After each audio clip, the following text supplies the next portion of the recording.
I left Australia at 56 to find the best place in Southeast Asia to retire. I've lived in both Thailand and Vietnam, so this isn't a holiday comparison. This is about where you spend the next chapter of your life, where you wake up every day and where your money either stretches or slowly bleeds. Today, I'm comparing two of the best retirement destinations in Southeast Asia, Thailand or Vietnam. And just to be clear, this isn't a comprehensive line-by-line budget breakdown. It's a broad comparison based on my experiences in both countries. And by the end of this video, you'll know exactly which country I would choose based on the lifestyle I'm living right now. Both Thailand and Vietnam are incredible places to retire. Both offer warmth, not just in climate, but in culture. Both can give you a quality of life that's hard to find back in Australia, the US or the UK. But they are very different. The rhythm of daily life is different, the culture feels different, the way people interact, the pace of the streets, it's not the same. The food is different, Thailand's layered, refined, almost ritualistic. Vietnam, fresh, vibrant, full of energy and contrast. The costs are different too. Rent, healthcare, visas, lifestyle choices, it all adds up differently depending on how you live. And that's what this really comes down to. Retirement isn't always about finding the cheapest country. It's a balancing act between cost and comfort, between excitement and stability, between the life you imagined and the life you'll actually wake up to every day. Alright, let's start with cost of living. From my experience, Vietnam was noticeably cheaper when it came to everyday expenses. I'm talking about things like food, alcohol, entertainment and transport. The things you're spending money on every day. But before we get started, let's put it into context. You'll often hear people say that Vietnam is the new Thailand. Thailand used to be incredibly cheap, but now it's going through its own version of a cost of living crisis, similar to what you're seeing in the West. Thailand hasn't suddenly become expensive overnight. What's really happened is long-term growth. Yes, there's been inflation in recent years, just like everywhere else, but what you're paying for now in Thailand often reflects stability, systems and a higher level of development. Vietnam, on the other hand, still feels like it's on the rise. Cheaper in many areas, hungrier, still growing into its potential. Vietnam today feels like Thailand did years ago, full of opportunity, lower costs and rapid development. Let's talk about costs then. I'm only going to mention the everyday items that, in my opinion, make the difference between comfort and affordability. I'm also excluding insurances and personal vehicles because those are highly variable depending on individual circumstances. So let's start with rent. In both Thailand and Vietnam, prices really come down to location, time of year and lifestyle. If you're happy living local, basic studio, no pool, no gym, you can still find places in the 300 to 600 Australian dollars per month range in both countries. Now, if you move into what most expats actually want, a modern studio or a one-bedroom condo with pool, gym, good location near cafes with beach views, you will pay more.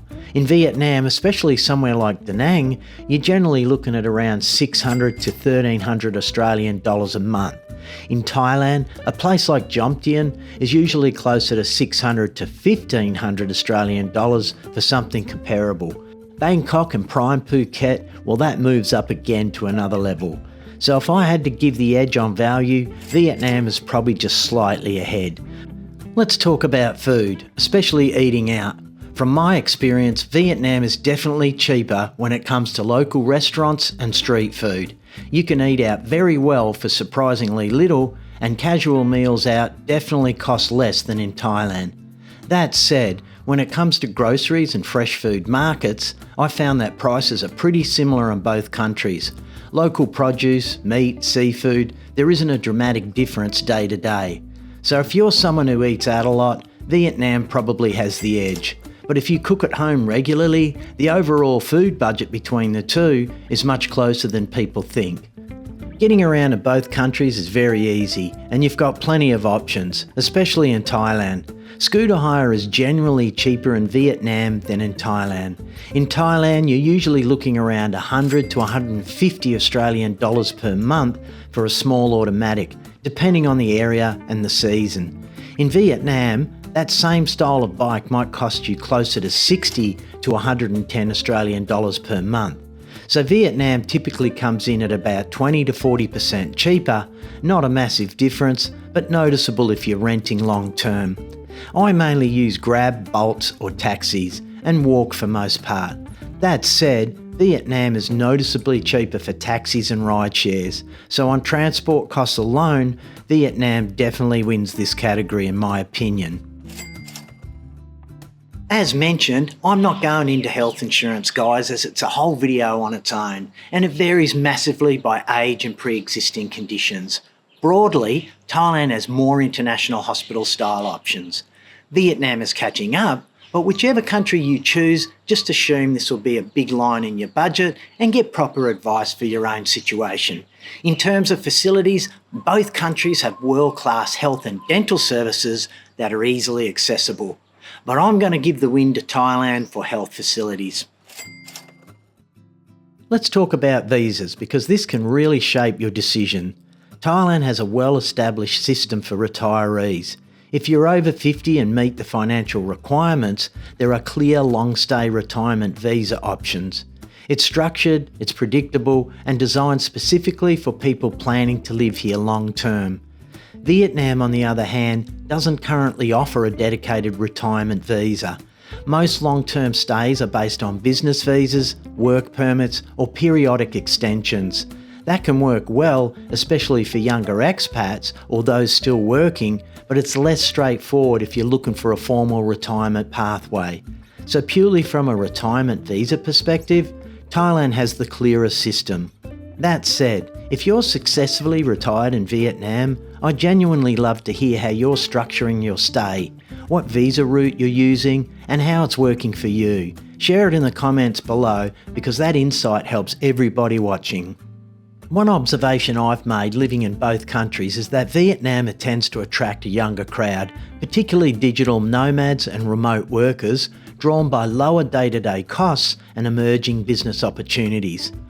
Thailand, on the other hand, has a much longer established expat and retirement scene. It's been a major destination for retirees for decades, so you'll often find an older demographic and more settled long-term residents. Many of us, myself included, have built relationships here and become part of local communities and families, which can make life much easier. Both countries have strong local and expat communities. It's not difficult to find networks, social groups, or make friends in either place, especially in the main hubs. Alright, that wraps up my broad stroke comparison of Thailand and Vietnam for retirement. As for me, I'm currently based in Thailand, mainly because of my girlfriend. I also personally prefer Thai food and the overall lifestyle options that suit me. But this is just my perspective. I'd love to hear from you. Where are you living? How much are you paying? And most importantly, why did you choose your destination? Share your thoughts in the comments below, guys. I always enjoy reading everyone's experiences and sharing knowledge with the community. Take care, everyone, and I'll see you on the next one.